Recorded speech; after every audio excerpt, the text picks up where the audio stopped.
you will know my name is the Lord when I lay my vengeance upon thee.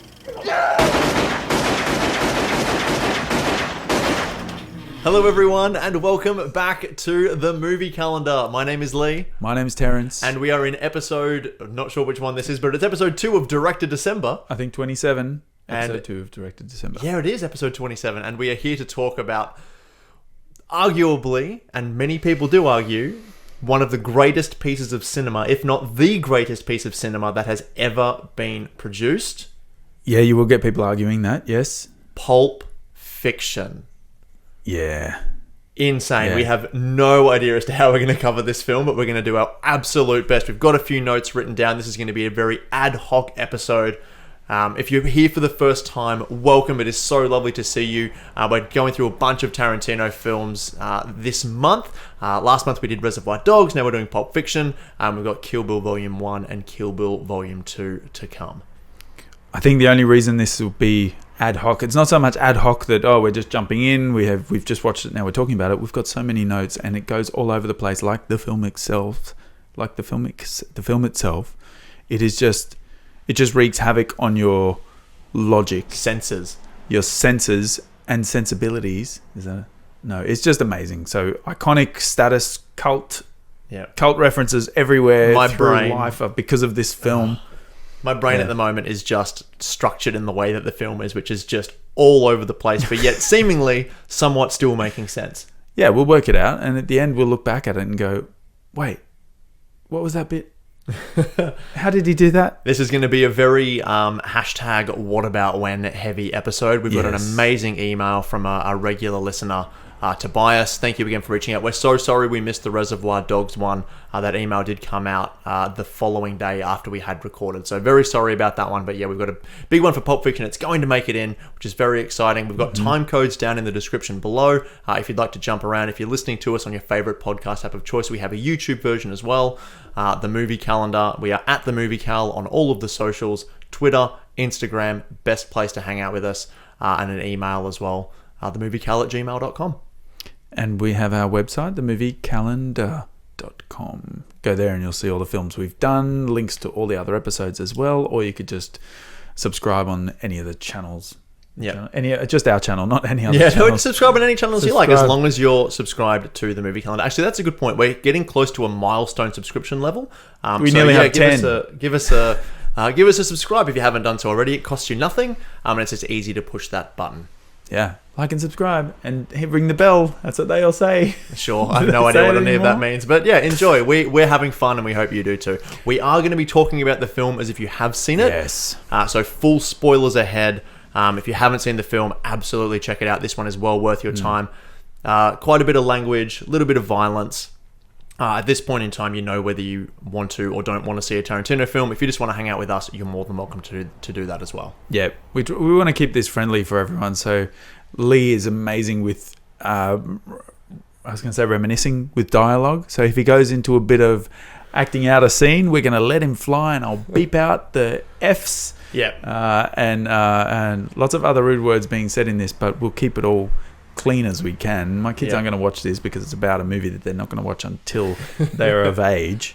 Yeah. Which I was very proud of when I became 18. When I turned 18, I was straight to I had a video rental store. Was it a Blockbuster or a Video Easy? It was an independent. Oh, awesome. It was an independent VHS, like little nan and pop corner store video shop that I had, and they knew me.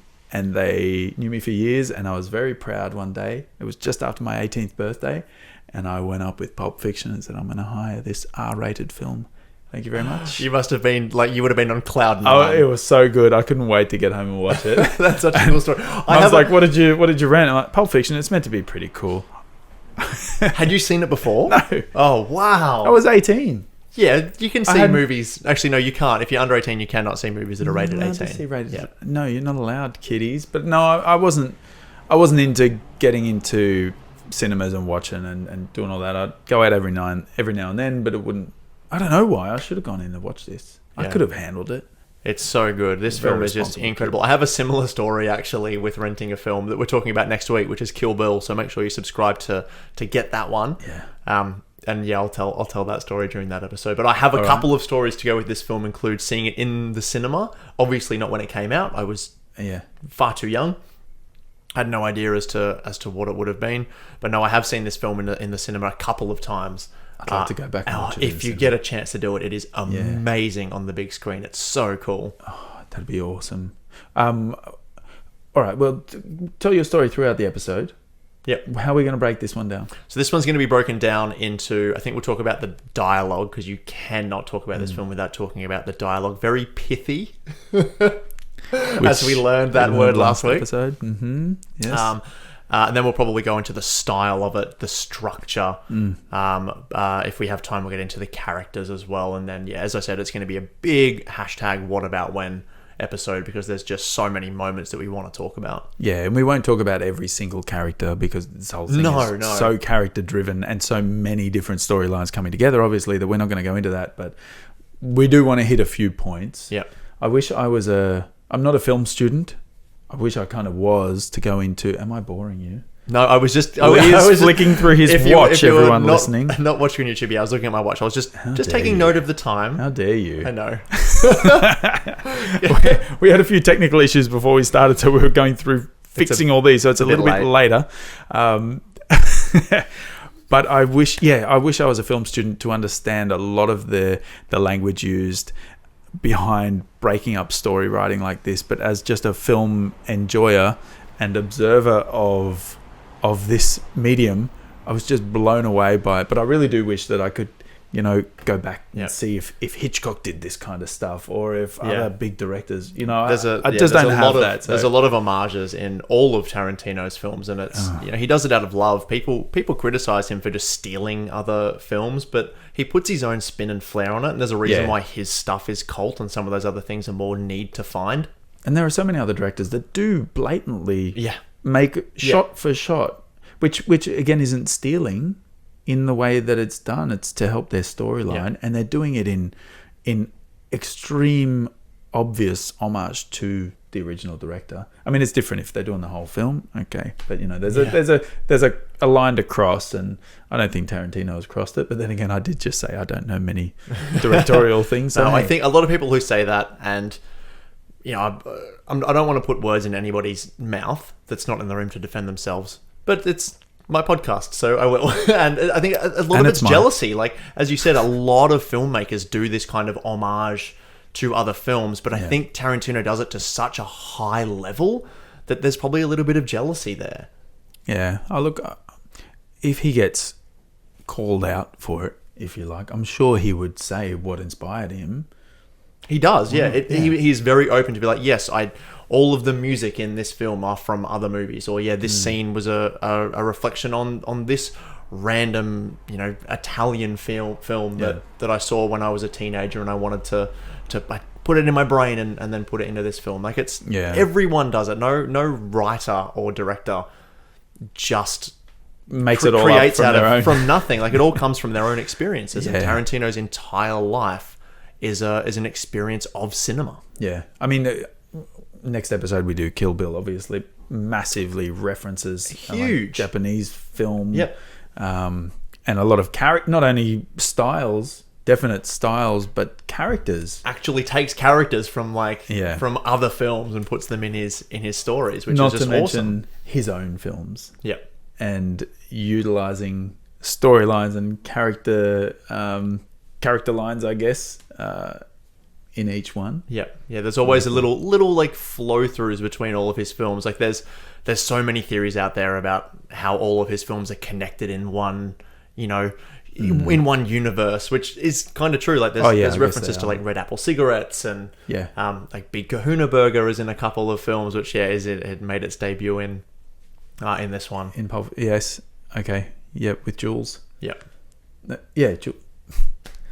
Sometimes I get the characters. Jules and Vincent. You need the Wolf's notepad for when he was writing down who the people were that he was going to go meet. That's so. But we're going to be talking about that later on. Yeah, we're going to get into all of that plus a whole lot more. So yeah, I would love to start with the dialogue because it is just incredible. I mean, Reservoir Dogs kind of set the stage for a whole new type of cinematic style where you've got these characters just talking about, everyday life, things that they're passionate about. Like it has a flow and a natural pace to it. Like Tarantino was able to capture that. And here, he's just taken that whole idea and elevated it to a whole nother level. And he puts it in words of these characters that you instantly fall in love with. As characters, as horrible as a bunch of people are in this film, you can't help but just get completely immersed in them and their lives just by the way that they speak about these things. And it's so cool to see like gangsters, something that you know literally nothing about in your everyday life, just talk about mundane stuff. Yeah. He does that with everything, right? I guess that's his little flair that he puts on it, is everyone, no matter what their job is or no matter what they're about to do, they're still a person. Yeah. There are still things that go on in their head, and they still need to be able to vent to someone else about their holiday to Amsterdam. I don't know if it was a holiday, but yeah. Well, he was there for, what would you say, 3 or 4 years or something? I think he says a little over 3 years. Yeah. Yeah. It's very cool. It's very cool. And I think that is his niche. Yeah. You look at other writers, like an amazing writer that comes to my head is Aaron Sorkin. Aaron Sorkin is literally who I was going to mention. Man, and he is at another level as well. But the two of them are so different in the way that the writing is extremely stylized with Tarantino. But so recognizable. Yeah, absolutely. Everyone is extremely intellectual in Tarantino's head. I kind of like that. And that's where I think the stylized nature of his dialogue writing comes out. Because with Sorkin, he's quite realistic. He's very real world. This could be the person waiting at the bus stop. With Tarantino, his dialogue is stylized because it's kind of as colorful as he portrays violence in some films. Yeah, I feel it's a little bit out of this worldly. Yeah. It's not exactly reality. It's heightened to a point. Reality, yeah. But yet still maintaining its realism. Yeah, well, and that a lot of it has got to do with the actors and the way he's written for those actors. Yeah, you can tell that he has such a love and dedication to his performers. Yeah. To the point where there's interviews with Samuel L. Jackson where he says that whenever he reads a Tarantino script where he is a character, going to be a character in it, it's words that are so natural that he would have thought of them himself, and they're just words that he hasn't said yet. Oh, that's so cool. He'd nearly be able to just riff the whole scene. Yeah. And it would nearly be exactly what Tarantino wrote. It's amazing. And he does that. Like he'll adapt his writing to suit an actor. Like he'll have certain performers in mind for certain roles. Like he had for this film, I think he had Steve Buscemi in mind for the character of Jimmy, but he couldn't do it because of the scheduling conflict or something. And so he's like, cool, well, I'll do that role and you can have a little cameo in the film. And if you weren't aware, Terrence does know, but if you weren't aware at home, the waiter in Jack Rabbit Slim's steakhouse or diner is Steve Buscemi as Buddy Holly. Buddy Holly. Yeah. Hey, I'm Buddy, I'll be your waiter. Yeah, and he's a horrible waiter. I love that he doesn't make it flashy. He doesn't let you know that it's him. He just comes in, he's like, what can I get you? Yeah. Cool, yep, and what for you? All right, I'll go and get your stuff. In very modest costume and makeup. He doesn't even look like Steve Buscemi. He looks like just a busboy. You know? He looks quite young. He would have been happy with that role. Oh, I look 20. I think another really cool thing about this dialogue is that it really helps to set the stakes of what's going to happen, and you don't even know that it's happening. And the example that I have is when Jules and Vincent are heading to their job in the morning in the opening of the film. After Pumpkin and Honey Bunny, and he's saying, Vincent is asking about the big man's wife, about Marcellus's wife. How did they meet, and so on and so forth. And Jules is like, why are you so interested? He's like, I've been asked to take her out. It's like, take her out? No, man, take her out and show her a good time. And you learn in this conversation that he tells a story about, she started in a pilot. I don't watch television, but you know what it is. And he says, you remember Antoine Tony Rocky Horror, Samoan guy? Word around the campfire is that Marcellus messed him up good. And he just tells this story about these two people who we haven't met yet. You have no idea what's going on. But in the back of your mind, you're learning that over something so insignificant, seemingly insignificant happens, where Tony has given Mia a foot massage. He gets thrown out of a 4-story window into a glass house and like paralyzing him and messing up his speech. Yeah. So you know that Marcellus Wallace is not to be messed with. Yeah. And that he is very protective of Mia.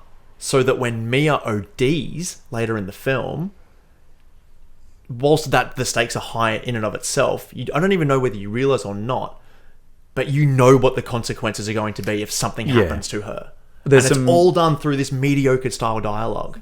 Brilliant foreshadowing, where it's almost like a subliminal garnering of knowledge. You don't realize that they're going to play a massive part later in this film. Yeah. And Vincent also is scared when this happens, when this OD happens, scared enough to run his car into someone's house and call for help because I don't care about your house. You are going to die. I am going to die. We're all going to die if we don't save her life. Yeah. That I like. And you're on board with him because you know what's going to happen. Like you understand the consequences. Go, Vincent, go. Yeah. Stab her in the heart. Yeah.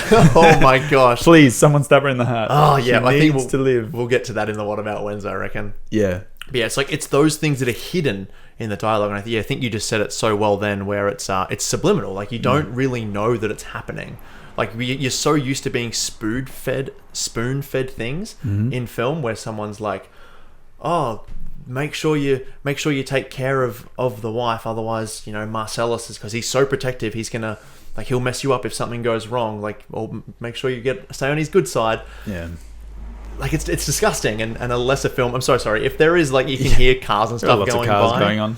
There's a lot of random noises that were happening in the house before we started recording, so apologies in advance. It's a thing. Yeah, I think it just rained, so you'll hear tires a lot clearer than other nights. There was a lot of rain, and there was a storm, and wind, and cars. It's fine. Yeah, you'll be right. We got over it. You can get over it. Yeah, we're here to take care of you through it all. Thanks for listening and watching. But yeah, so that's what I wanted to mention about the dialogue. Just how cool it is to see these characters talk about mundane things, seemingly mundane things, and the sneaking in all of the important stuff just in the dialogue. I'm sure there's a phrasing or there's some incredibly powerful saying that there's details in the mundane, or there's excitement in the mundane, something like, I don't know, but the mundane conversations in this film are anything but. Yeah. And they have become these cult references, I think by the genius decision to include them in the soundtrack.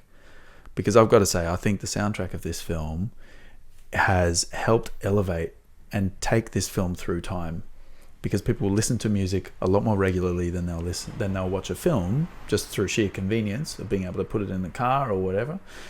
But by putting these lines in the soundtrack has embedded this script into people's heads.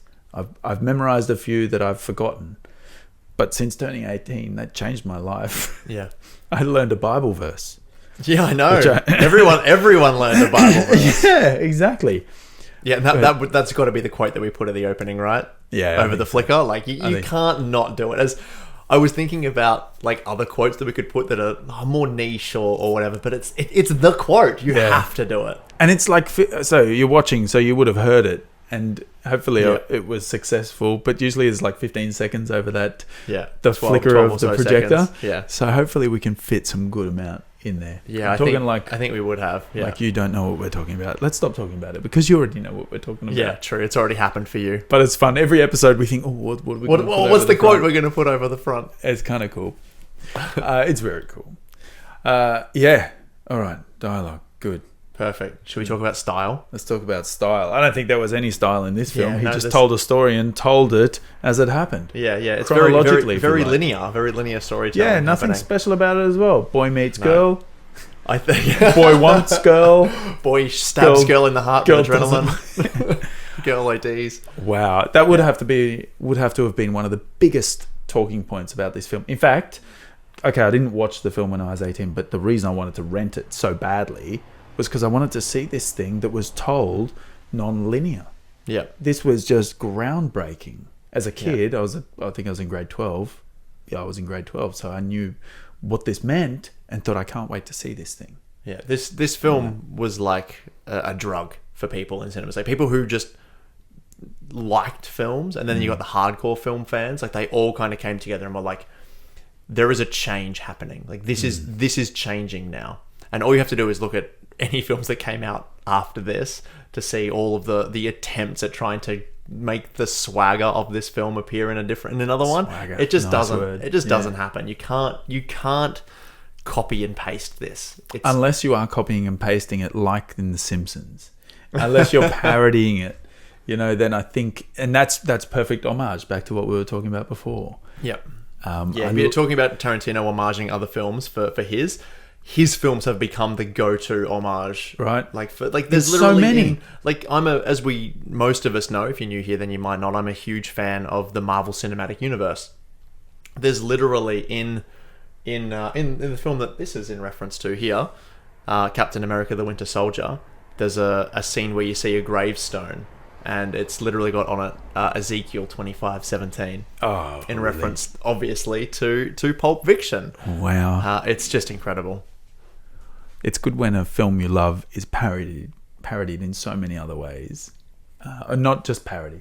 Reference. I remember watching. There was an interview with the great Australian actor Rod Taylor, who plays Winston Churchill in Inglourious Bastards, and he tells the story about how he was cast in the film, and how he got a phone call from Quentin Tarantino, like a direct call, not through an agent, not anything, a direct, and he's like, which one of my friends is playing a prank on me? This is ridiculous. And then he obviously got cast, and then it was on the film he was talking about how this film was literally like a drug. That's where I pulled the quote from Rod Taylor's mouth. He saw the film like 6 or 7 times in the theater. Like you couldn't stop going and seeing it. And I completely get that, because when this movie came across my presence for the first time, it was just, I have to show my friends, I've got to show my family, just everyone. I have to get their eyes and ears in front of this sensory experience, because it's nothing like you have ever seen before. Yeah. And he was able to put some funny bits in there too. It's hilarious. This movie is stunningly funny. I don't know, like nearly gobsmacked as to where to go with this, but his storytelling, right? He the structure. Not even the structure, going even more meta than that, when he cuts to scenes of them driving. It's a great style to use in the film to shoot everyone the same way in a car, and have the camera just on the dash looking back, or just out on the bonnet looking back, and having the fake scenery like they used to do in old style films. Obviously a hark back to the way filmmaking occurred, which is again dear to Tarantino's heart, but using different ways to show that in different scenes. When Butch comes out and jumps in the cab, the background is all black and white. It's an old film, and I'm thinking, why is that? And that's my lack of movie history, of cinema knowledge, to know why that's black and white. But there's some reason that he's done that. And Vincent Vega, after he's taken his heroin and he's driving, and he's all in fairyland driving around, and the lights are all misted, and it's. I love those things. I love that he stays true to a technique. Yeah, and he'll take it right through. It creates a beautiful style. A fun little aside to that, because it was brought up then, and I don't think it'll get brought up again, of having Vincent high on heroin and driving. The look on his face with his eyes real squinty and puffy, and he looks euphoric is probably the word that you would say.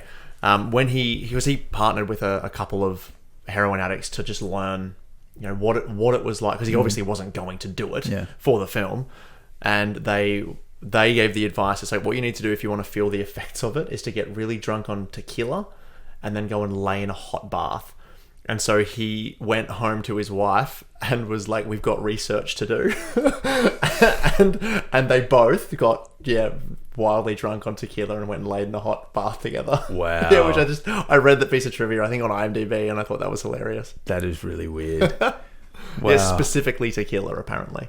Okay. Well, I'm not going to dive any more into that topic, but that's pretty amazing. Yeah, I thought it was hilarious. That's cool. Yeah, he did look more drunk than anything while he was driving. Yeah. Don't drink and drive, and don't drive under the influence of anything, please. Don't do any substances at all, really. Drink But lots of water. We champion water on this set. Yeah. Cheers, clink clink. All right. That's for the Great content. podcasters. You even heard the glass clink on my teeth, hopefully. Don't break my glass. Sorry. They're very expensive. What about my teeth? I don't care. You don't need your teeth to speak. All right, so time jumping. Yeah, jumping all around.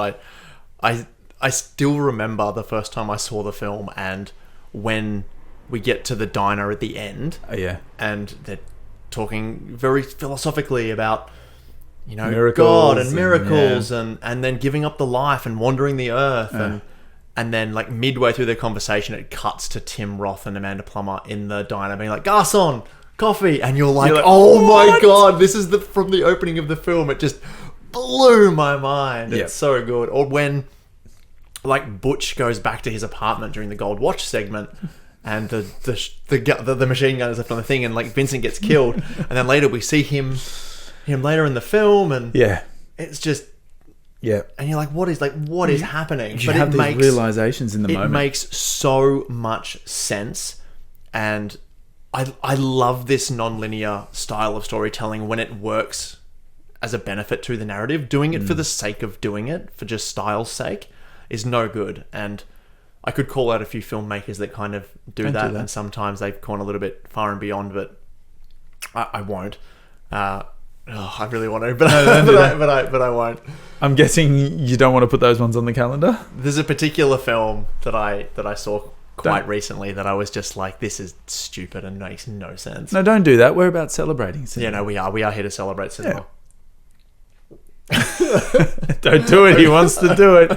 I'll The beep look it in out. my I'll eyes, pretend no. he said an F word. I won't do it. I'm surprised. I'm very proud of us that we haven't sworn yet. But no, like Tarantino uses it to his advantage in the storytelling, and uses it to raise the stakes, and it's amazing. He does it in almost every single one of his films, excluding Django Unchained. Yeah, okay. Is a mostly linear story. Yeah, yeah. Except for when you need to tell a little bit of backstory. Yeah, like then you go back. There's and like tell there's the like a couple of flashbacks Yeah. where he's on the Karukan plantation and he sees, I think Bruce Dern is the actor. Yeah, there's a little flashback, but otherwise the story is told structurally in a linear fashion. You have an unbelievable memory. He has this memory that just is like, remember, like that bit. I've seen Django Unchained. I don't remember that bit. I kind of remember that bit, but I don't remember that bit. Seeing that in the theater was so much fun. Yeah, I think I saw it in. I saw it like 3 or 4 times. I took a different person to see it every single time. Not in a very efficient manner. I should have just bought them all at once. But I love seeing these movies by myself and then and sharing them with people. I have this thing where I really like seeing movies by myself in a movie theater. Yeah. Like I'm completely comfortable with that.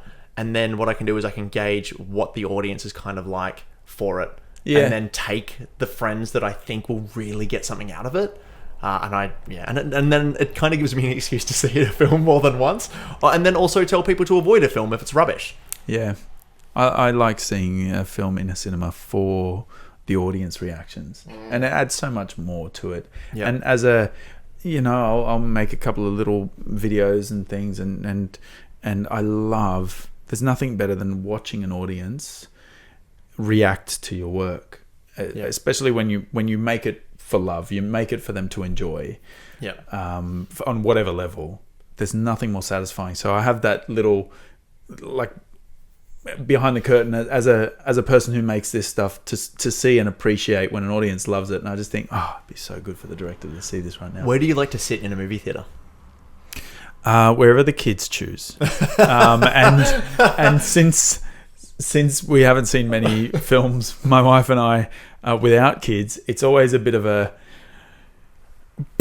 we rush in. Okay, did we miss any of the Okay. Quick, where are we going to sit? Where are the free seats? There's some there. Should we sit here? And we sit. And no, can't sit. Where are we going to go now? I forget sometimes that I have the luxury of freedom. Oh, to be yeah. able to choose. But I take a page out of Quentin Tarantino's book. So he likes to see a film if he hasn't seen it before for the first time in a theater, like second row from the front, like really close to the front, so that he can just immerse himself in the screen. And I kind of do that too. He says unless he's screening a film that he's either seen before, or it's one of his own films where he'll sit in the back and he'll watch the audience. Yeah, you can see a lot more, experience the film. No, I can't do that. I can't do it for the physical nature of it. For sitting like this the whole time and then having to look over that way and look over that way to see one person talking to the other person. I think there's too much. There's a couple of really good theaters where we live. We're getting very off topic, but it is Tarantino tangential because we're talking about where he likes to sit in a film. Tangential, good word. There's a couple of don't know if it's real or not. Cinemas in where we live that are really good, which I don't think you maybe have even been to either of them, but there's one that has giant beanbags up in the front row. Yeah. And I love doing that because then you're laying back and you can see the screen, which is great. I'm all for that. And there's another one where you don't have to sit at the front, but the way that the chairs are tiered are so angled down that the person who's sitting in front of you, like the back of the chair is like where your knees are. So you can't, so wherever you sit in the theater, it's just full screen. So it's such a steep incline that everyone is quite close. Yeah. Oh, okay. Yeah, it's super cool. That is really cool. Yeah, I love it. It sounds like the way that they're trying to make flights on airlines more packed with people, get everyone standing. Yeah, just have everyone packed in. Well, there's no airlines going at the moment, and there's no theaters going at the moment. But I actually bought a movie ticket recently. I'm so excited to go back to the theater. Yeah, wow. So excited. Boxing Day. Oh, okay. A lot of cinematic releases here in Australia. Yeah. Usually Christmas Day for the US, and we get them on Boxing Day. Yeah. All right. Well, I had something I wanted to say, and it was going to involve my wife as well. With watching films. Yes, with watching films. I like going to see films without the kids. Yeah, I like watching films where it's just myself and my wife, because we both have the appreciation of a great film and everything that goes into it. We love watching the credits. We love sticking around and just watching the whole thing. Love it. And I've just gotten the kids to do that as well. My little one is a little bit tougher to sit down. But we try and do it, and we get them to have a look and say, look how many people it took to make this. Yeah. Check this out. And of course with Pixar films where they do the Pixar babies, the Helps. production babies, that's so lovely that they do that. But they're always little things. And I think to appreciate a film in its entirety, you've got to be willing to realize everything that went into it. And to be able to sit there and watch it, I think shows a lot of respect for the filmmakers, for the whole talent, the whole team behind it, and all of their families as well. So I love doing that with my wife. I love sitting there, enjoying it for what we want to get out of it. And if there are other people there, great. Yeah, that's awesome. God, I miss the cinema so much. Pulp Fiction's a great film, though. How about we talk about that one tonight? There's time codes in the thing below. We'll put a little thing, like a little tangential story time code, which is fine. Sorry if you've watched all we this. were talking about the structure of the film and how funny that we got a tangent after speaking about the like non-linear structure of this film. But no, I think the way that it's set up is just so awesome. Do you have a favorite chapter? I can't really remember all the chapters. Well, so there's the prologue in the diner. Yeah. There is then Vincent and Jules talking about Mia doing the hit. Yep. Then we go to the Butch prelogue with Marcellus, straight into the gold watch, which leads into the Bonnie situation, and then the finale in the diner. I like to. And if I missed one, I'm sorry. I love the Bonnie situation. I think it's incredible that they're focusing on how Bonnie's going to react rather than the crime, the horrendous, heinous crime that they've committed. Yeah. And if they get busted, what's going to happen to them all? They don't care about that. They're big crime people. They know how to deal with that. But an angry wife. Yeah. Oh, Lordy. I think it's mundane stuff. Hilarious. Yeah. It is hilarious. And Harvey Keitel also has the wolf. Oh man. God. Like, just uber cool. You think you see cool in this film? That is the epitome of cool. And he's at some illegal gambling in someone's house.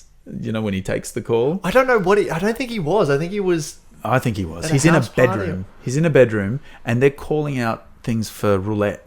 Oh, last bets. Oh, you know, I never or blackjack noticed or that, something. Yeah. It's a casino thing. I haven't visited many fun. casinos. I love his tuxedo that he's wearing at what time in the morning is it? Like 8 a.m.? He's at a high roller event in an illegal gambling setup. Right.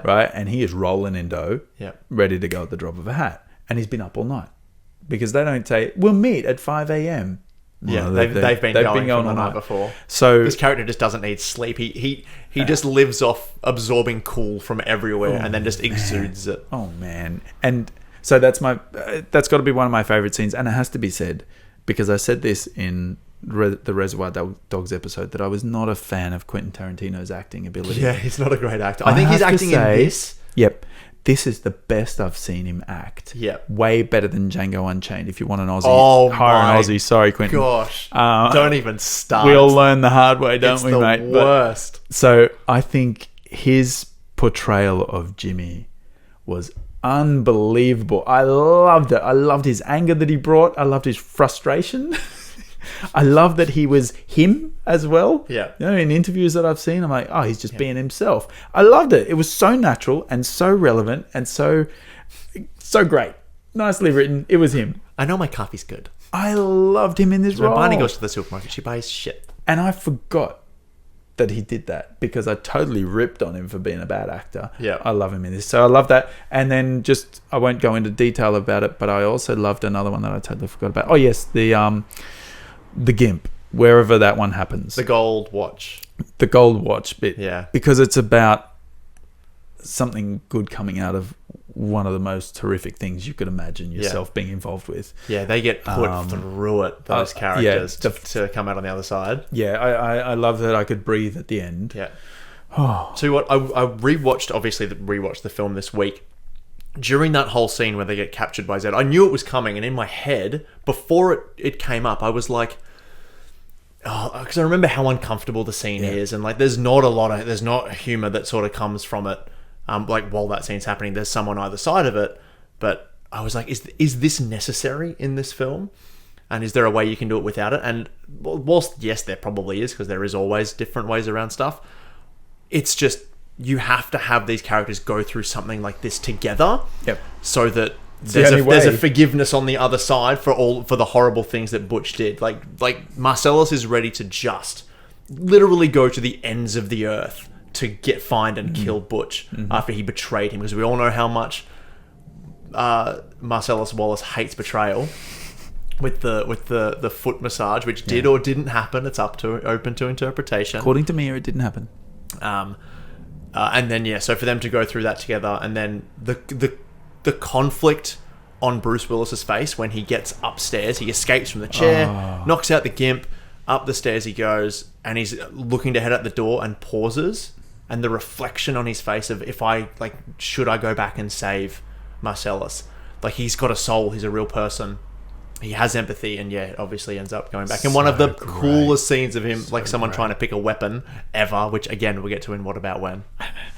We might just, we will get to it in What About When. But that was such a nice, so touching when he decided to turn around and stop the horrible things that were happening to Marcellus. What a beautiful moment.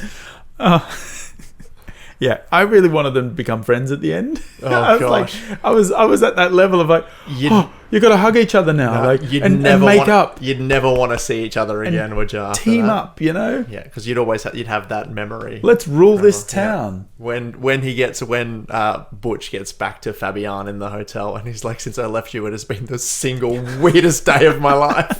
I'll tell you all about it, but we gotta go. And then leading on to one of the best lines. Whose chopper is this bit? Like, oh man, whose motorcycle is this? It's not a motorcycle, it's a chopper, baby. Whose chopper is this? Zed. Who's Zed? Zed's dead, baby. Zed's dead. Yeah, I'm gonna get medieval on your ass. That's so cool. I wonder if that line came from that film. I've heard that being thrown around a lot. I'm gonna get medieval on your ass.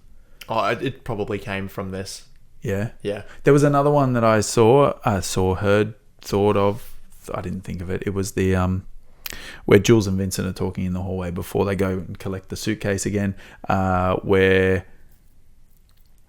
Jules just tells him about the throwing off the fourth story. Yeah. And Vincent says, well, you play with fire, you get burned. Yeah. I was thinking, ooh, there's one. Matches, you get burned. No, I had to look into it, and apparently it's used in Fiddler on the Roof. Oh, okay. I think a girl plays with matches and she will get burned. It's something like that. Sure. If that's where it came from. You don't think he overreacted? I mean, Tony probably didn't expect him to react the way that he did, but he had to expect a reaction. I love how he's justifying the sincerity of a foot massage to him. Yeah, and totally so flips good. him and like, ooh, okay, shut up. You ever given a foot massage? Hell yeah. I'm the foot massage master. I know that he swears. I'm trying my best not to swear. Would you give it? You giving a lot of them? Hell yeah, I got my technique down and everything. I don't be tickling on nothing. Would you ever give a guy a foot massage? You. I had to do that one. That's so good. I'm kind of tired. I could use a foot massage right now. And there's the humor, you know. Always in. I wasn't sure about these two, you know. Anyway, okay, we'll talk about characters. All right. We want to jump into characters? Yeah, okay, we'll do characters. I forgot to mention at the start, we're going to talk briefcase as well. We didn't discuss this beforehand, but we're going to talk about what we think is in the briefcase. All right, that's all right. We've discussed this already. I mean, we knew each other before we started the podcast. Before we recorded this episode, so we know each other. We've had this conversation already, so I know what you think. I don't remember what you think it is. Well, ask me first, and I'm going to say what I think it is. All right. Winks to camera. Characters. Would you like to talk about Jules and Vincent? Sure, let's talk about them. I was just going to talk about how I wasn't sure of their relationship. When I say I wasn't sure, it was literally like I didn't know what it was. Right.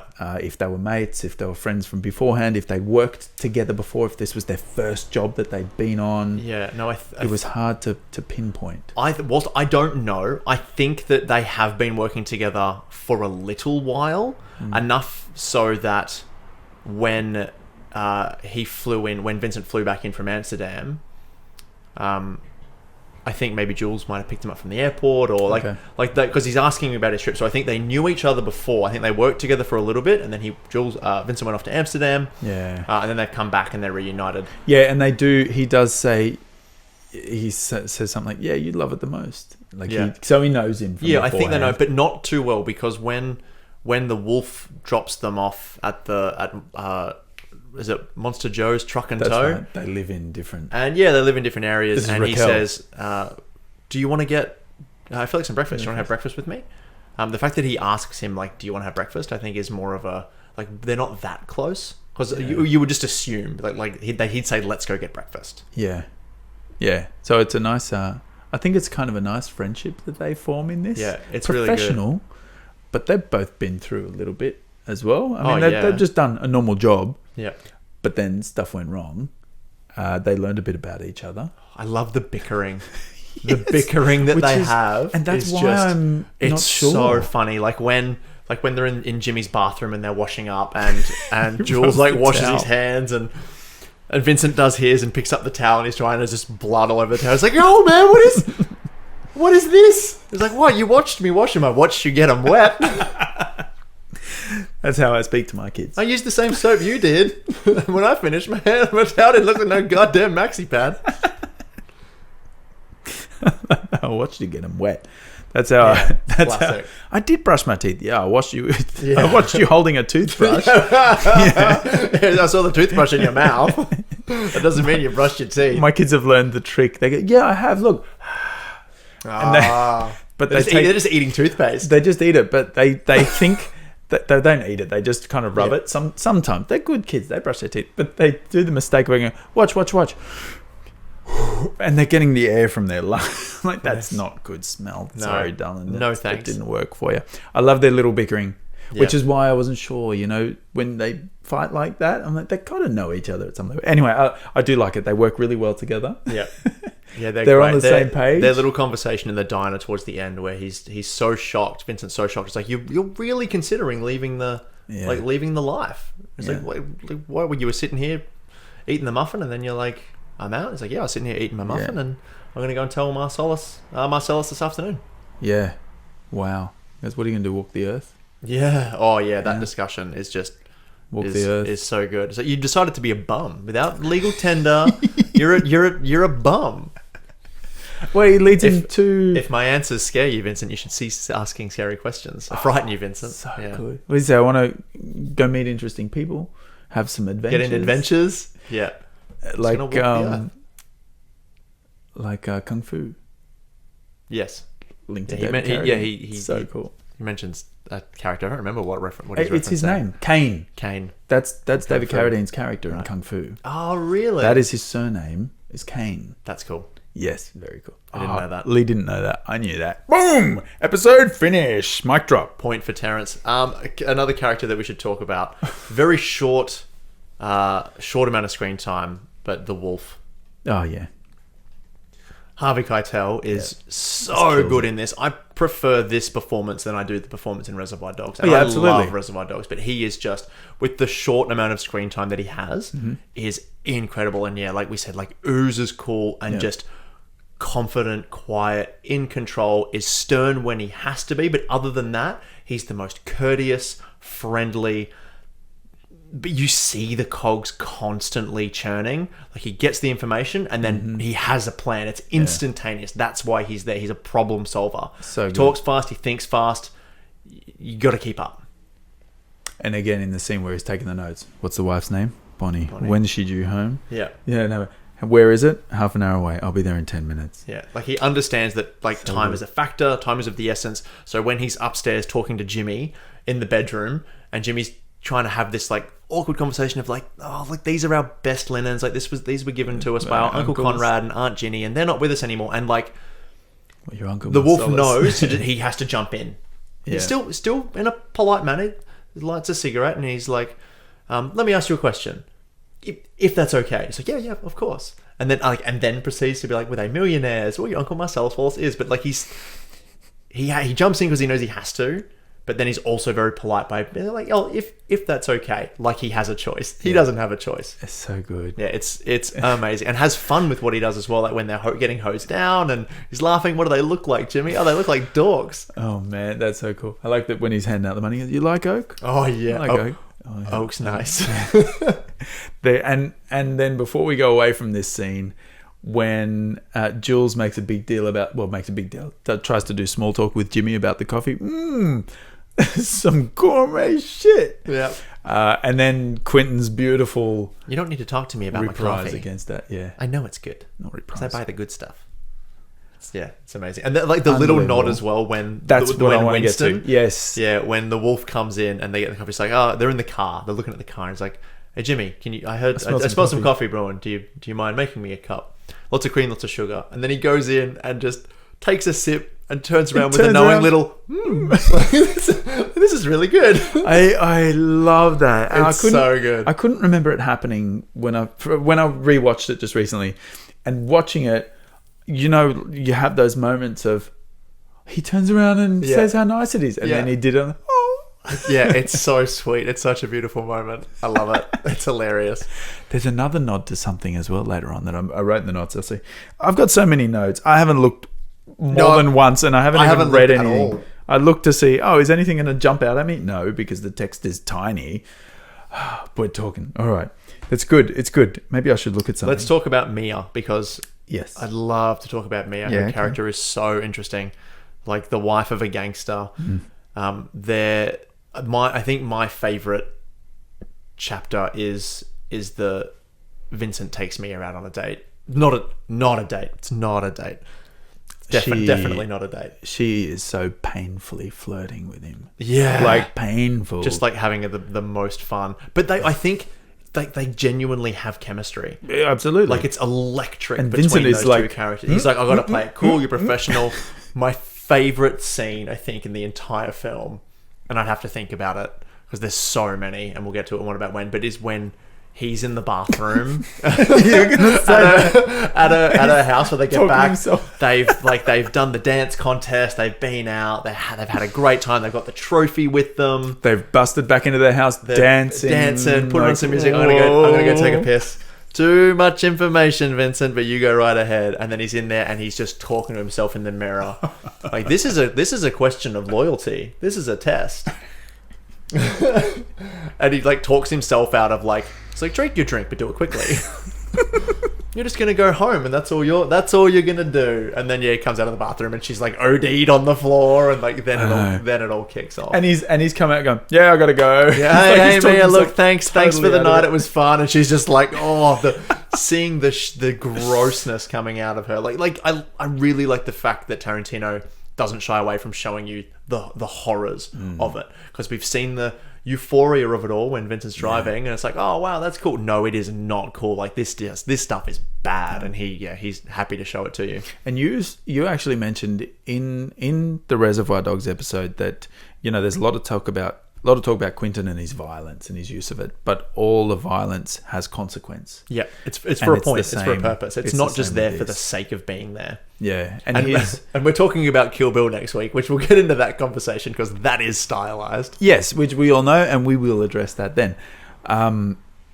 But leading into this scene where she ODs, that's why it's important that we know that he went into this guy's house and he shot up and he's got it all in his pocket and all that. The writing is so good. Just when you see her, you reach into his coat pockets and then pull out and she the heroin. finds out a little she bag. Thinks it's cocaine. You just, oh man, you're just like no.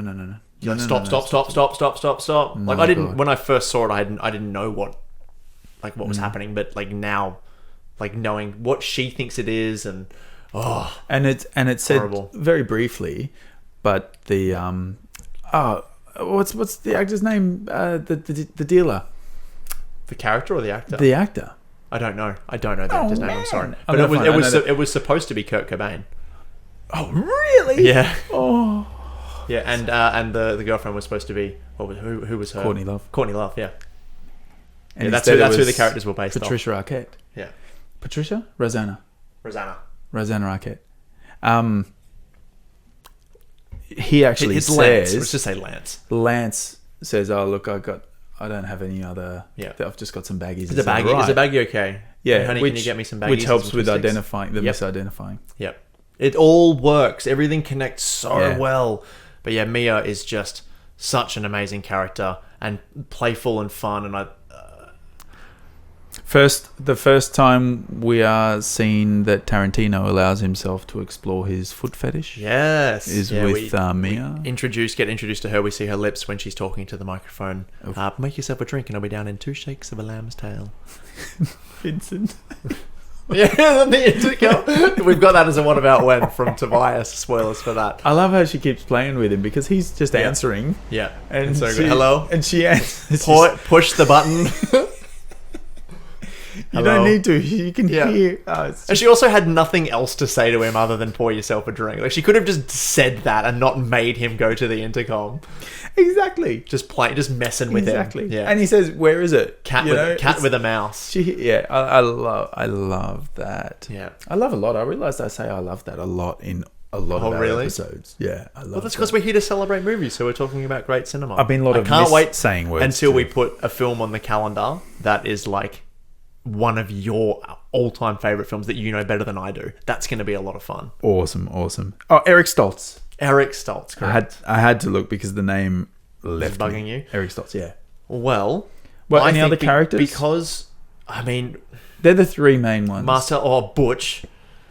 I love Butch's Marcellus. character. I haven't. Yeah, okay. Very quickly on Butch, because I want to shout out Bruce Willis in this film. He is kind of known at the time of recording this, at least, as being like a phone it in kind of actor.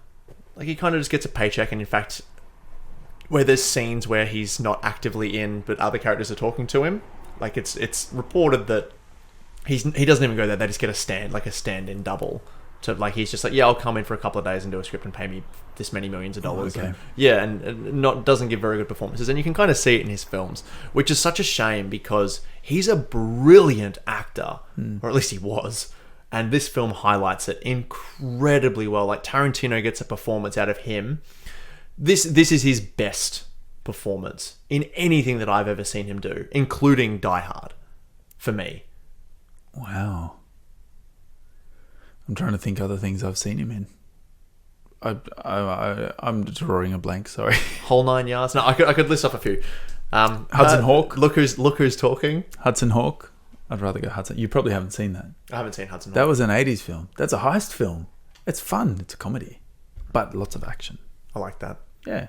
I have to check it out. Watch it. We'll see if we put it on. But yeah, I think his performance is so good, and I love his character. Just the way that he's introduced as this boxer who's a little bit out of his prime. He's gonna take a fall to try and get some money, and yet turns against the mobster, and he's gonna live a life on the run now. Like he's obviously in a dire situation. He needs to get out of this life. Finds an opportunity, seizes it. Is a loving partner to his girlfriend, Fabian. So much so that when he's getting like massively flirted with in the cab with Esmeralda Villalobos. Who is another character from another Yeah, she thing that played Tarantino. she played a cleaning lady in a TV show or a film, I think it was a short film. and where she cleans up crime scenes, which Yeah, is why she's so obsessed with murder. She's obsessed with Yeah. murder and death. Yeah,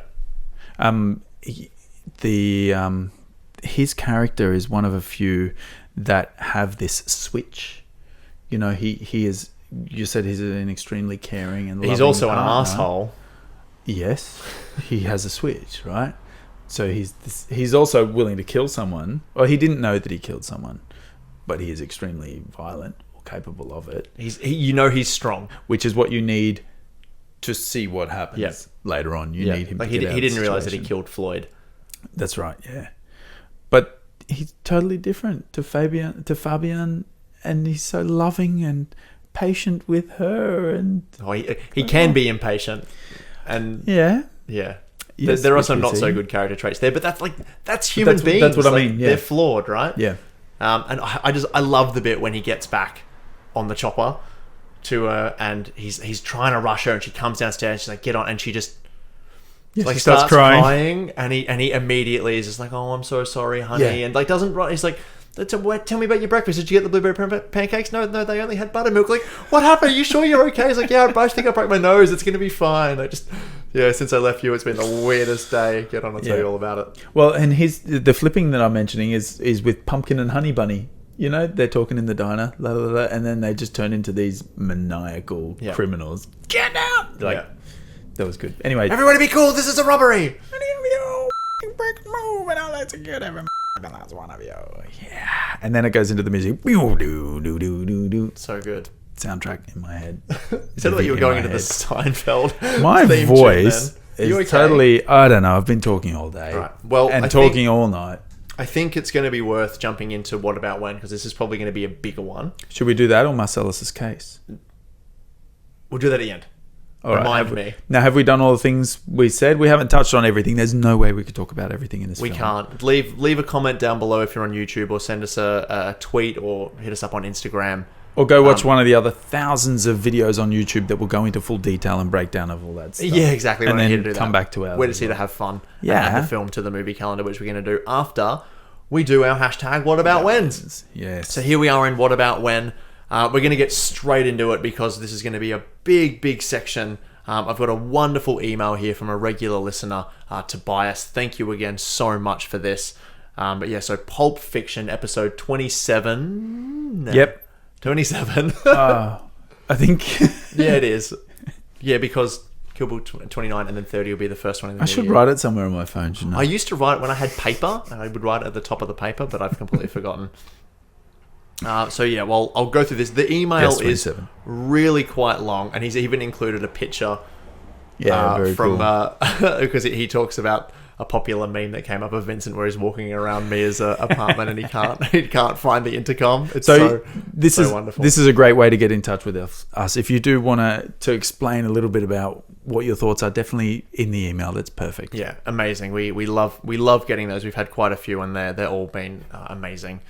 Send us an email. We are at the movie Cal on Twitter and Instagram, Yep. or the movie cal@gmail.com is the email. I did it the wrong way around. And we have a That's contact okay. page on the movie calendar website as well, moviecalendar.com. Yep. Yeah, so long email. We're not going to read out the whole email, but taking a few of the points for What About Whens. Yep. We'll take Tobias's first because a lot of them cross over with ours as well. Yeah, I'll read the first part of the email. Is really sweet. It was, "Hey guys, I really enjoyed the last episode on Reservoir Dogs." Finger up for the card, Terrence. Perfect. I keep going wrong hand, but it's points. It's fine. Recently rewatched the film twice, and it still blows me away how brilliant it is. I'm a huge Quentin Tarantino fan, and Pulp Fiction is without question my favorite Tarantino film. Yeah, I awesome. completely understand that.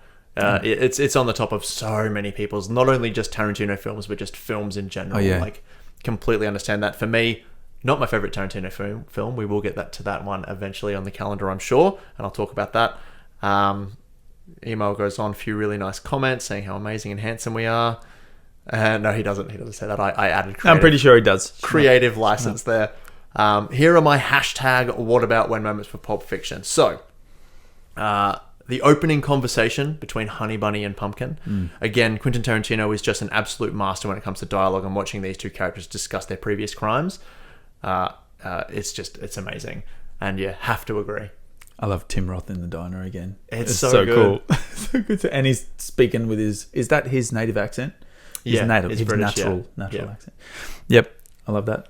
That's one of mine as well. I love that he had like Tim Roth in his first film play a cop, and then in his second film play a criminal. I think that's so clever and so funny. And yeah, I love the dynamic between those two. And also, what a way to open a film, right? Just two characters talking about stuff, and then they're I don't want to rob liquor stores anymore. I don't like you get your head blown off sticking up a gas station. Banks are insured, and yeah, they talk about doing the diner, and they're like, let's go right now, and bang, straight into it. Like, so what good. An opening shot. So good. She's just a psycho. Yeah. Yeah. Like, oh, I'll do whatever you say, lady. Honey Bunny, is it? Mm-hmm. Yeah, I think that's her, like, persona. I think she's probably a more sweet person. But yeah, when she goes into I'm going to rob this place mode, terrifying. Yeah. So thank you for that. That's an amazing hashtag. What about when? Yes. No, we're going to get to that. We're going to get to the briefcase in a second. Okay. Yeah, hashtag what about when Marcellus Wallace propositions Butch to throw the fight? It is such smooth dialogue mixed with an awesome, cool soundtrack. Oh, so good. Is that the Al Green song in the background? I'm not too sure. Let's Stay Together? Not too sure. I think it is. But yeah, there's actually an homage in episode 1 of this podcast for Parasite. There's an homage to that scene.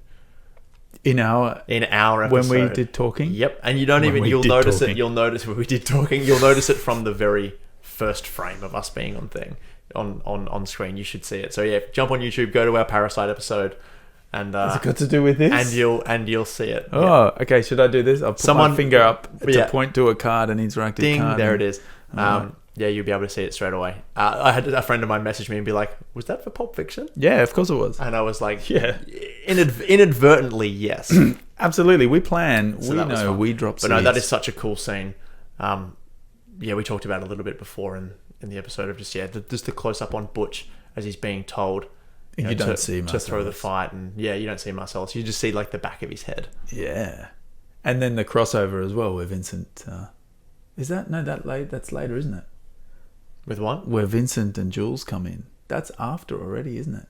No. So they come in, and he goes to the bar and gets some Red Apple cigarettes. Yeah, and then they look at each other. Yeah, Butch comes up and fun fact. Oh, while we're here, fun fact about that. It has been confirmed that the person who keyed Vincent's car, he's like, I had it in storage. I had it out for like 3 days, and it got keyed. It was Butch, and he did it after he left. Oh. Because they had that little confrontation. I'm not your friend. That's so cool. Yeah. How did he know it was his car? Probably just guessed. Butch kind of flies on instinct. Some gangster car. He probably just keyed every car that was parked. Well, hang on. They were in at some point in time, it was Butch that keyed. Yeah, no, that's good. Butch that keyed his car. Whether it happened then or I don't know. We've only done 2 what about when. Hashtag what about when Mia watches Vincent on the security feed and then speaks to him through the intercom. Vincent looks confused, which has become a very popular meme, which I'm sure Terrence has just put right here as he's looking between the two of us. Oh, it's so cool. It's hilarious. I love that. Hashtag what about when Vincent and Mia enter the dance contest. I love that scene and that song so much. Mm-hmm. And this is really sweet. In fact, we had that as our exit song after our pastor pronounced us husband and wife. We did the whole dance as well. That's so cool. That is gorgeous and stunning. I would have loved to have seen that. I love that. That's amazing. If you've got a video of that, I have to see it, Tobias. You've got to send it through. I wonder, were you two both barefooted? Yeah, did you? Or he's in socks, I think. He's in socks. And she goes barefoot. Classic Tarantino. Well, Tobias. Challenge laid down. Just have to tell me the answer. That's it. Now, Terrence, I don't know if you know this or not, but even though they came home with the trophy for the dance contest, did you know that they didn't actually win it? Yeah, I knew that. I had no idea. Yeah, so they didn't win, and they stole the trophy. Which I just love that so much. How do you know that? It's just a thing. It's just a piece of trivia that most people know. Wow. And look, if it's not true, I love it. So it's my headcanon. That's cool. Yeah, I love the fact that they didn't win and they just They're stole bad people. the trophy and ran, which is like as to the whole joy of the evening for them. They had some drinks and were like, let's just get it.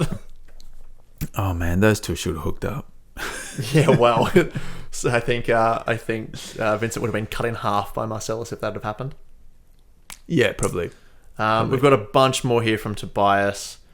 So hashtag what about when Mia overdoses and Vincent takes her to the drug dealer's place to get a shot of adrenaline in the heart. Mm-hmm. I think we might... we might keep going. We'll see how we go. Or we'll just quick fire a couple. Yeah, we'll quick fire a couple, but I have a story about this scene. Oh, usually it's me. All right, go. This is my cinema. It'll be a good story. This is my cinema story for this one, which I haven't actually told Terrence. No. I alluded to it beforehand. I was like, I have a story to tell in the cinema. I went and saw this film in a movie theater on the Gold Coast. You look that up if you're not from Australia, where I used to live.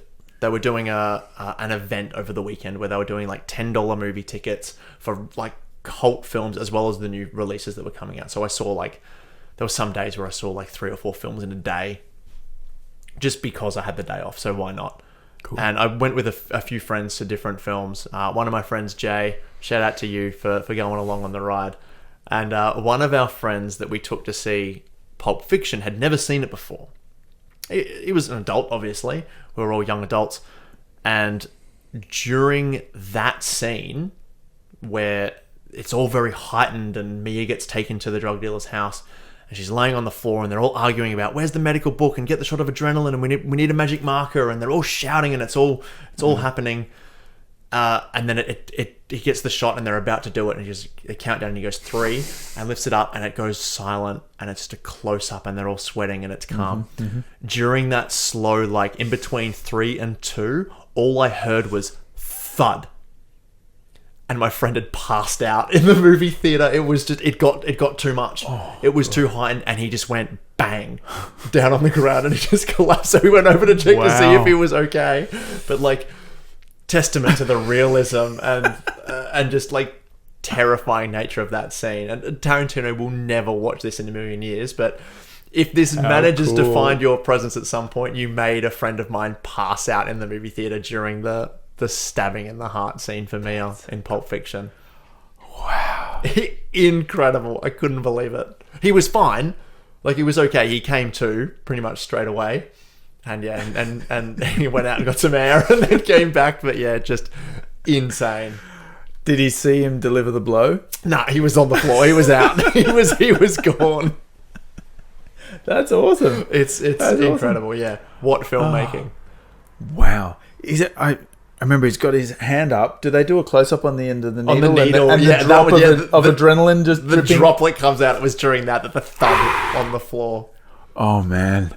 What an intense scene. And the comedy, still the comedy in that. Yeah. You know, you just gotta so I've got to stab her 3 times. No, you don't have to stab her 3 times. You have to stab her once, but it's got to be hard enough to get through the breastplate. You got to get through that. Yeah, okay, give it a shot. I'm not giving it the shot. You give it the shot. I ain't never done this before, man. I never done this before either. So good, so good. And the other girl who's just spaced out. Yeah, the Irish girl who's just chilling, doing something else. Do you want to hang out? She's just watching it all. Yeah. Oh man, just watching.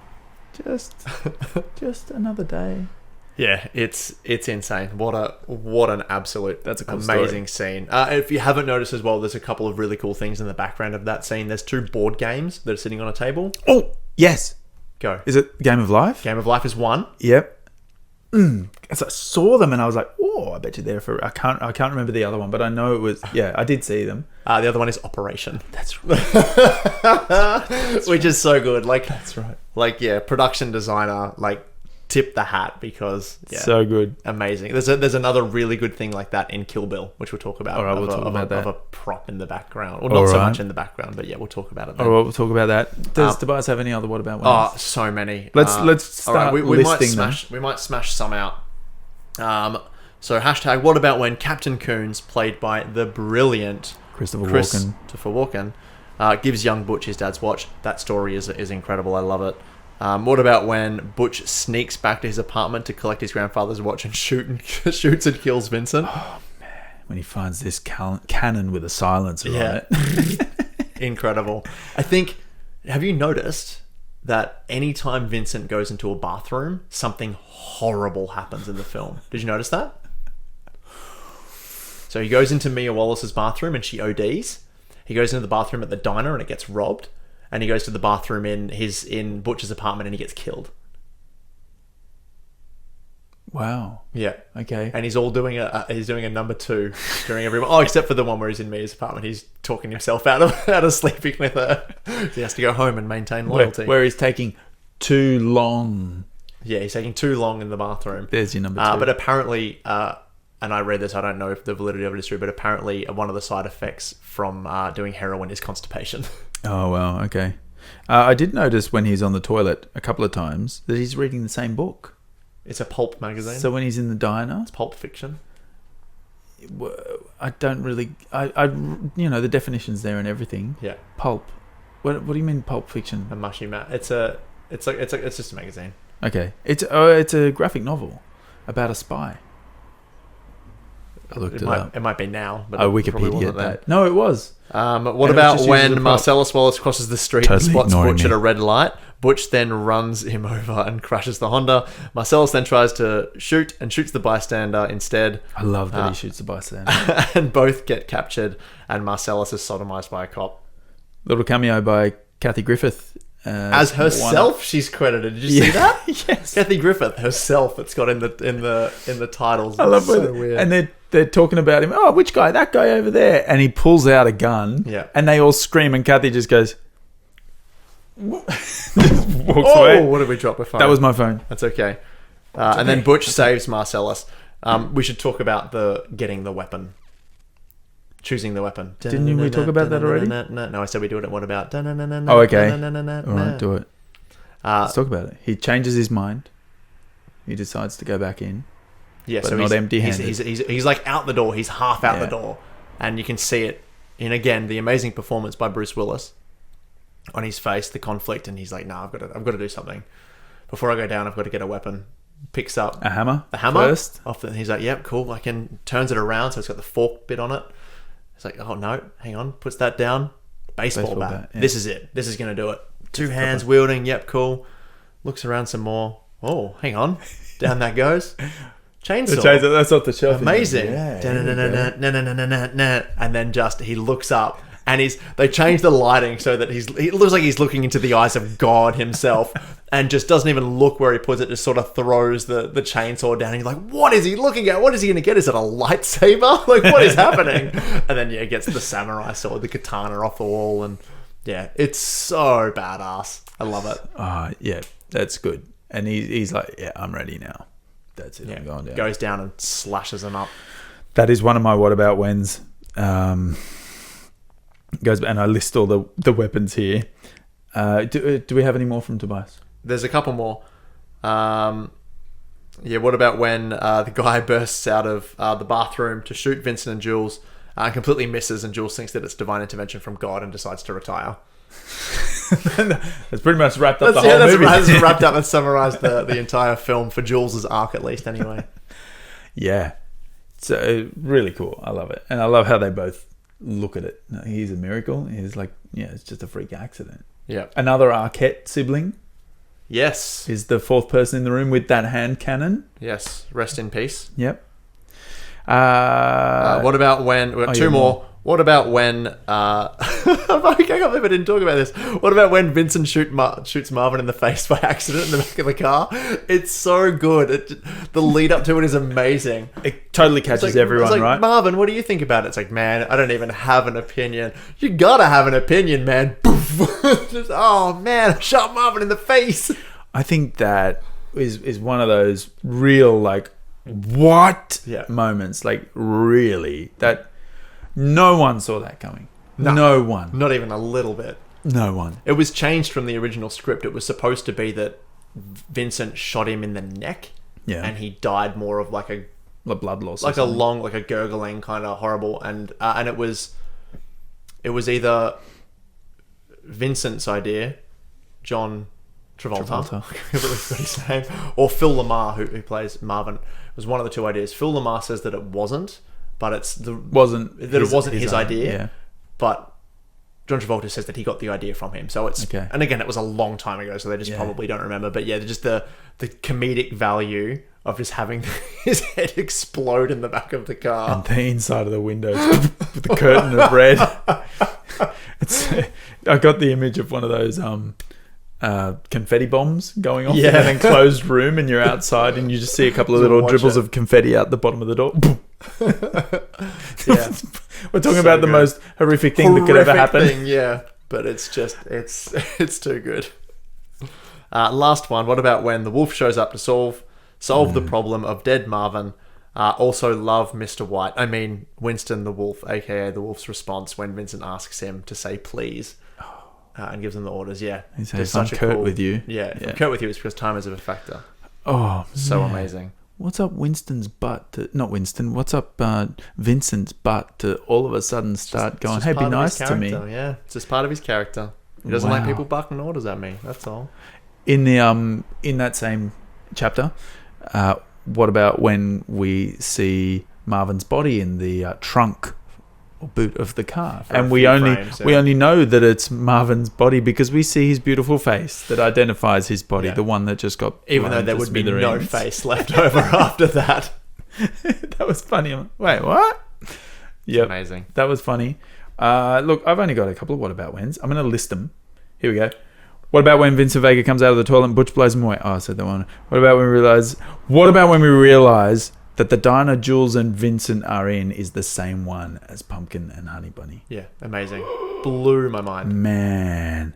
Yeah, and then the other ones are the same as what Tobias. I've got one that hasn't been mentioned, and it was at the very top of the episode over the flicker of our opening, and it's what about when Jules gives the Ezekiel 25:17 speech right before they blow away Brett in the apartment. That whole scene of them entering that room, taking command of the space, eating the burger, drinking the Sprite, finding the briefcase, killing the guy on the couch. Like it's just a symphony. That whole scene is so perfectly paced and balanced and shot and acted.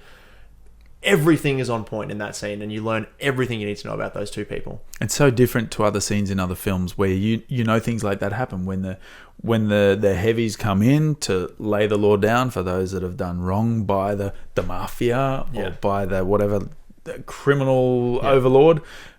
This just played out so differently and so much more entertaining and so much more surprising. Yeah. Because it catches you off guard. The way, he doesn't look, boom, gone. Just... Oh, I'm sorry. Did I break your concentration? Oh, man. You were saying something about best intentions? Oh, my God. And drinking you were finished. Drinking his Sprite. Yeah, all the way just to the that end. shot of his that angle, that shot, that just, I don't know. Just so it's rude, incredible. so Samuel rude. L. Jackson haven't praised the actors nearly enough. Everyone is just pitch perfect in this film. Sam Jackson, John Travolta. Bruce Willis, everyone, Uma Thurman. Oh yeah, I think this put Uma Thurman on my radar. I don't think I knew of Uma Thurman before this, but Travolta. This was already when Travolta was on his down slump. He was, yeah. This was kind of the resurrection of John Travolta. Yeah. What horrible hair, but yeah. I don't know where Bruce Willis was. It was supposed to be Michael Madsen. Oh, cool. The actor was supposed to be black ties, suits. Well, he was because he's the brother of Vic Vega, and so he was just going to get the actor to play the same, like the brothers. They're brothers. Yeah, I didn't realize that. Yeah, I thought I was all cool and smart, realizing he's a Vega. No, they are brothers. In fact, Tarantino was going to write a film about the two of them called the Vega Brothers or the Vega something or other. How did they get to work on the Vega bus? The Vega bus. Sorry. Gross. Bye everyone. Thanks for coming. I know what the soundtrack's going to be like for that film. Tarantino, I'll sort your music for that one. Yeah. Sorry, they aged up out of it, so he couldn't end up doing it. Yeah. But yeah, what a cool idea that was. Very cool idea. Should we talk about the briefcase? We're going to do the briefcase. Let's talk about the briefcase. So we're going to talk about theories as to what Terrence and I think is happening with the MacGuffin in this film, which is Marcellus Wallace's briefcase. Terrence, all right, what do you think is in the briefcase? A little bit on the spot, but we have spoken about it before, so I'm trying to go back in my head to what I said to you once before. Or just what do you think now after just watching it recently? Okay. Do you have any like theories. You can say literally anything. It's your opinion. In your opinion, what is it? First of all, I think what's in the briefcase to the viewer of this film, it doesn't matter what's in it. It's different. It's different for everybody. I think it doesn't matter what's in it. What matters is that what is in it is super important to Marcellus. That's it. And everyone that sees it understands its weight. That's it. I actually don't even think about it because I know it will hurt me too much. It's something glorious. It has this glow. It may be physical. It may be metaphysical. It doesn't matter what it is. That's my belief of it, that it doesn't matter what it is. It's just enough for people to die over many times. Does it hurt sitting on that fence? That's not a fence. So you're not definitively... You have nothing in your mind as to what it might be. No, that is what it is. That it's not important what it is. Okay. That's my decision. That it doesn't matter what it is. You just need to know that it's super important. That's it. Cool. And maybe it can't be shown. Just the glow of it can be seen. I'll cut all that out because that was all boring, and I'll just do mine then. Oh man. For me, I think it is a light bulb. You're an idiot. No, I'm kidding. I'm kidding. I had to do it. It was right there. I had to pick it. So there are many theories about this film, whether it's drugs or whether it's just cash or whether it's the diamonds from Reservoir Dogs. Ooh, or whether it's that one. Marcellus Wallace's soul is a prevailing theory, one that I happen to subscribe to. Yes. Because we look at the back of the head and he's got the Band-Aid. We all know that's how you extract a and soul. Like he could have had his soul extracted that way. The combination to the briefcase is 666, as well as it has this glow that whenever anybody looks at it, they just like overwhelmed that they can't even speak. Yep. And so for me, as cliched as the answer is, I love the idea that it's Marcellus Wallace's soul. And another thing that makes me think that is that because he gets it back right before Butch throws the fight. Yeah. So if this theory is correct, he doesn't have a soul up until that point. He gets it back. He has his soul back, so that when he and Butch go through that experience together, he can let him go. Okay. Because he has a soul again. He has a soul, and he's helping other people. Like he bought donuts for someone. Yeah. And he was walking across the road to give them donuts. Yeah. To Vincent. To Vincent. Well, yeah. So. Oh, that's before he has his meeting. So it was no. So. Oh no. Oh no! Yeah, you haven't pieced this together. I haven't pieced it together. So in Butch's apartment, Vincent wasn't there by himself. He was there with Marcellus because Jules had left to wander the earth. He's retired now, so Marcellus has to be his partner. So those two were at the apartment together. And so he was going out to get breakfast for the two of them, which is why he was so close by. People are like, "How? It makes no sense. Why was he walking around the street so close to the?" Yeah. He was staking out the house. He just went out to get some pastries. That's why he was literally around the corner. Well, he had a soul to do that. He's like, I'll do that. Yeah. But because Jules is gone now. Jules is wandering the earth. He's retired because it's a non-linear. I think I've stopped trying to put the pieces together. Well, that hopefully helps. I just enjoy it for what it is, and this is what I was going to say earlier when I said I was going to say something that included my wife. It was about how we know. I did end up saying something about my wife anyway, but how we know that we've just watched a great film. It's when we're talking about it for days and weeks after and years after, and this is one of those films because I'm still absolutely not. Is. I still would have to sit with Lee after this episode and him draw out on cards. I could do it. The different chapters and put it. And many people out there would be able to do it. Lee, don't think you're that special. Many would. Did you hear that? Sorry. Many would be able to, but I've actually got satisfaction in enjoying it for what it is and knowing that I can piece a couple of them together. Yeah. And knowing that I didn't have to put something in that case to really enjoy the film. It's part of the fun, right? It's all part of the experience. It's all part of the fun. You're absolutely right. Yeah. And if you want to enjoy this film every single year, we are going to give you a date to do that now. We're going to add Pulp Fiction to the movie calendar. Did you like that? I did. That was pretty smooth. That was good. So the date that we have chosen for this film, we had no contributions as to when it was going to be. If you want to contribute to when films should appear on the calendar, please do so. We've had a couple of amazing ones. And in fact, in the email that Tobias sent us for the What About Whens for this episode, he mentioned a film that he wants to see on the calendar and a date for it. And I won't say what they are because it will spoil them, but Tobias, yes and yes. So yeah, you know what that means. But the date that we have chosen for Pulp Fiction is May 21st. Here it is on the screen for people watching on YouTube. Just want to make sure that I got the date correct. Yes, I think you did, May 21st. I did. That's amazing. I didn't want to pick up my phone during it. May 21st. And the reason is, and it's a very simple one, but I think it is absolutely necessary, is that this is the date that the film premiered at Cannes, the Cannes Film Festival, where it won the Palme d'Or. It was when audiences were first introduced to this absolutely monumental, game-changing piece of cinema. And so there is no better place in our eyes and minds as to where it should go. Yeah, I agree. Absolutely. The next best date would be the date that I first watched this film, and because I can't remember that, I'm happy. Yeah, I know. I've got a couple of like movie tickets from like films that I saw like years and years ago. Yeah, and I'll pull them out every now and cool. Every now and then, like I did with The Farewell. When my friend Jenny and I, because Terrence was preoccupied, Jenny and I reviewed The Farewell, and we put the film on the date that we went to the cinema together to see it. Yeah, very cool. Because I still had the ticket, which was super cool. That's very cool. And that's how you can play a part in this. If you're watching this, if it means something to you, and it could be something as simple as that. If it's a life-changing movie, it's your favorite film, let us know if we can do it, and we've got nothing better, and we think that's a great reason. Yeah, we'll do it. Back it up with a story. Back it up with the reason that we should make it. Let us know. Day. So we're going to be talking about next week. Next week's episode is going to be Kill Bill Volume 1, and then the week after that will be Kill Bill Volume 2. We decided that they both need their own special episode because they're both amazing. So we're going to be talking all about those. So make sure you get in your hashtag #WhatAboutWhens for those, as well as your date for the calendar. Bit of a peek behind the curtain. We're actually going to be, due to time restraints, we're going to be recording Kill Bill Volume 1 directly after this episode. Why did you do that? Because it's going to help people. I don't want to mislead people.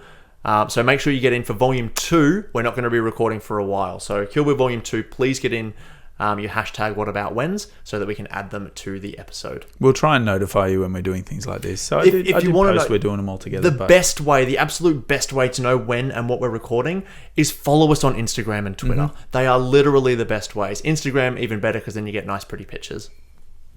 Yeah, and they're not of me. It's all right. No. Usually of the film. Sorry. Yeah, of course.